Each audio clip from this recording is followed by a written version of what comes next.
Hi ළමයි. ඔයාලා හැමෝම හොඳින් සතුටින් ඉන්නව නේද?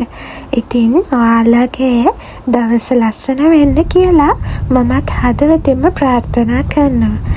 ඉතින් අපි දෙන්නත් එක්ක මේ ලෑස්තිලා යන්න හදන්නේ පොඩක් නිදහසේ ඉන්න. ඉතින් ඔයාලත් බලන්නකෝ. ඔයාලත් මේ වගේ පොඩි වෙලාවක් හම්බුනාම මේ වගේ පොඩි වෙලාවක් නිදහසේ ගත කරන්න යොදා ගන්නවද කියලා.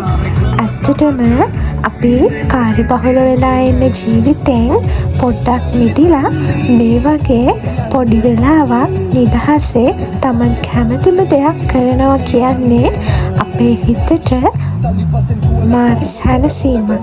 ඉතින් ඔයාලත් මෙහෙමද කියලා බලන්නකෝ.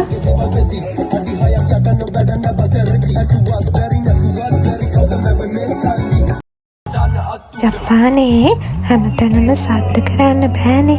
ඉතින් අපි කවුරුත් නැති මේ වගේ ගඟක් තියෙන පැත්තකට ආවා නිදහසේ සින්දුවක් කියලා සතුටින් කාලය ගත කරන්න.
අපි ගෙනියපු කෑම බීම කාලා සින්ද කියලා නටලා ගොඩාක් සතුටු වුණා.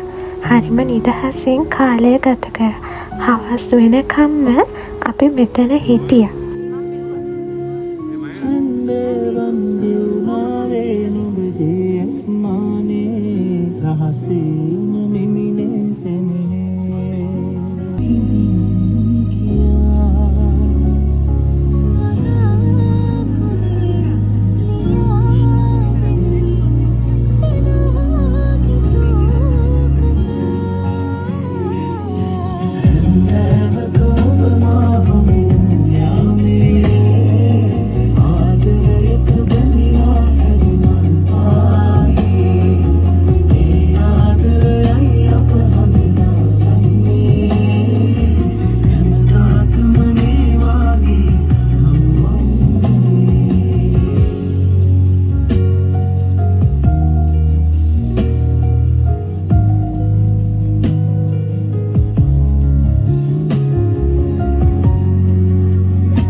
අපේ වීඩියෝස් හැමදාම බලලා අපිට ලයික් කමෙන්ට්ස් දාලා අපිව දිරිගන්නන ඔයාලා හැමෝටම ගොඩාක් ස්තුතියි.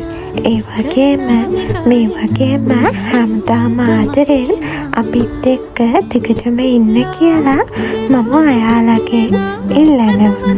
ඉතින් ඔයාලා අපිට දෙන ආදරයට අපිත් ගොඩාක් ආදරේ. අපේ මේ පුංචි YouTube පවුලේ කොට දෙනෙක් නැති වුණාට ඒ ඉන්න ඔයාලා හැමෝම අපිට දක්වන සහයෝගයට අපි ගොඩාක් ස්තුතිවන්ත වෙනවා. ඉතින් ආයෙත් දවසක අපි හමු වෙමු. එතකන් ඔයාලා හැමෝම සතුටින් හොඳින් ඉන්නනේ.